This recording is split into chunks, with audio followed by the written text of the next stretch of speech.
Research and Advocacy Officer at Judges Matter. Mbekezeli, good afternoon. Thank you very much for joining us on the program. So it's the eve of the commission. The stage is now set to finally test those allegations of criminal syndicates having infiltrated law enforcement agencies as well as the judiciary. But as you've just heard from uMkhonto weSizwe, they're still going ahead and challenging the legality of the establishment of that Madlanga Commission. This was something that we heard in Part A in their first argument when they sought to at least interdict the process. Part B, they would have fully ventilated this argument of the issues around legality of having a judicial commission of inquiry versus a commission of inquiry that could have had a chair that was not a member of the judiciary. Your position as Judges Matters on this specific matter now that we understand they're forging ahead? Good afternoon, Fundo, and good afternoon to the viewers of SABC. Well, first and foremost, I agree with the uMkhonto weSizwe party to say that this shouldn't be called the Judicial Commission of Inquiry. There's no such thing in the law as a Judicial Commission of Inquiry. In terms of Section 84(2)(k) of the Constitution, it is a commission of inquiry. The fact that it is chaired by the judge, it doesn't make it judicial. It has nothing to do with the judiciary, in fact. It could have been chaired by anyone, an auditor, a retired police officer. So I think that is important to clarify, that it has nothing to do with the judiciary. It just happened to be chaired by a judge. But on the substance of the MK party's case, I mean, it is quite clear that they applied for an interdict to stop the commission from proceeding. That interdict failed. And so the commission is going ahead with its work as it is entitled by law. The issue will still be decided upon or heard in the High Court on Thursday based on the application on Part B of the MK party's application. And it might very well be that the court will find that, yes, there was no basis for this commission of inquiry, and in which case it will have to shut down. But that is a very, very difficult thing to do because, like I said, Section 84, subsection 2(k) of the Constitution gives the president the power to appoint a commission of inquiry. And ordinarily, a commission of inquiry is a tool that is used by the president to find out the facts over an issue that involves the public, and for the president to take action based on the findings of the commission. So I don't think that a court would easily interfere with that constitutional power by the president. And so I don't think that there's any prospect of the MK party's case succeeding.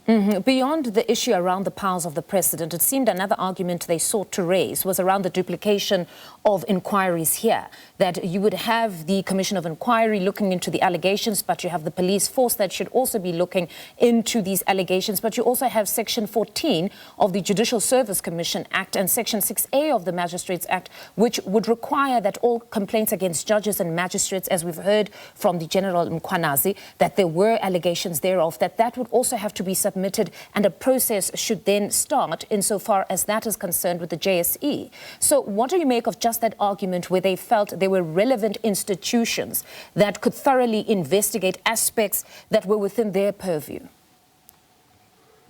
Well, there's nothing stopping the institutions from going ahead with those investigations. And actually, it's important that those institutions do continue with the investigations.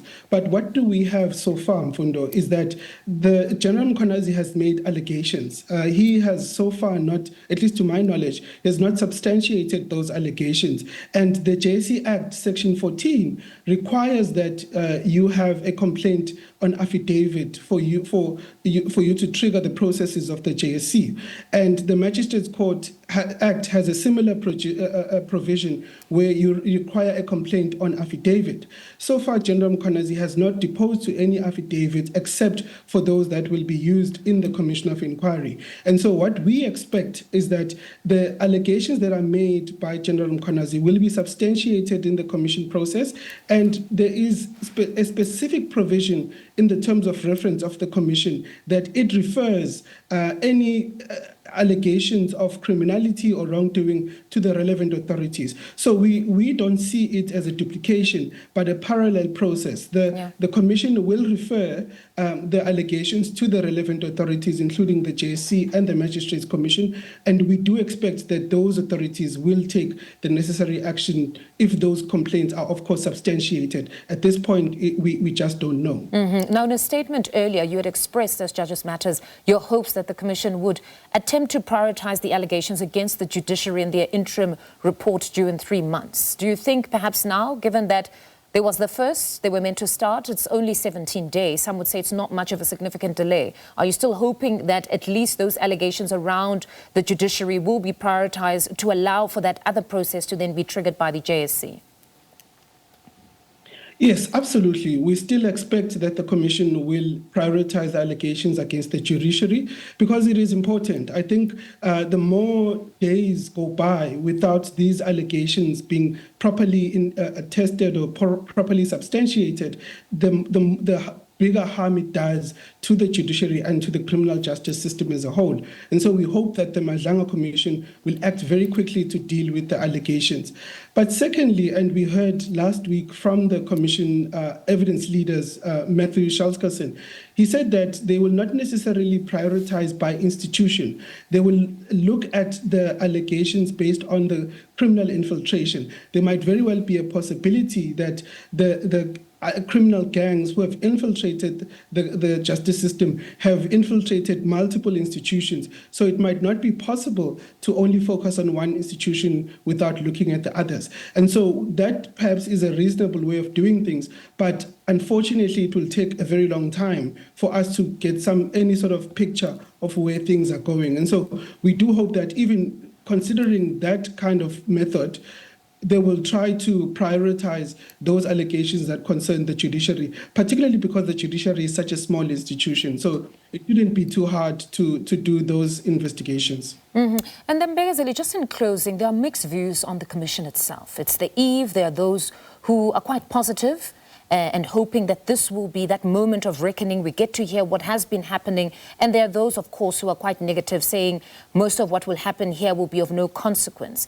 But when looking at the various briefings that we've covered, it seems there's been some sort of a concerted effort to ensure that this commission in particular has some sort of effect beyond whatever becomes the conclusion here. Just like you mentioned, where they will be able to recommend if there should be further investigations or any criminal charges that should be preferred against any individuals.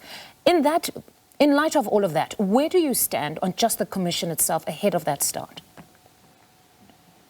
Well, look, the allegations that were made by General uMkhonto are quite serious. They go to the heart of the integrity of the criminal justice system, and some of them are not necessarily new. We know that in 2022, Judge Thulare of the Western Cape High Court made similar findings in a judgment to say that the Western Cape police had been infiltrated by gangs. And so we hope that this time with the Commission of Inquiry, there'll now be concrete action to deal with those allegations, particularly because now they also implicate the judiciary itself. And unfortunately, that is a really sensitive institution. And so we do need clarity on some of the allegations. If there is evidence to be put forward to support those allegations, action should be taken immediately and those implicated should be dealt with. And if there are no substantiation or evidence to the allegations, they should be put to bed. Either option is ideal because we need closure on these allegations, and we need the criminal justice to work again because of just the level of crimes in our country. Mbekezeli, thank you very much as always for your time. That's Mbekezeli Benjamin. He's a research and advocacy officer at Judges Matter, speaking to us there.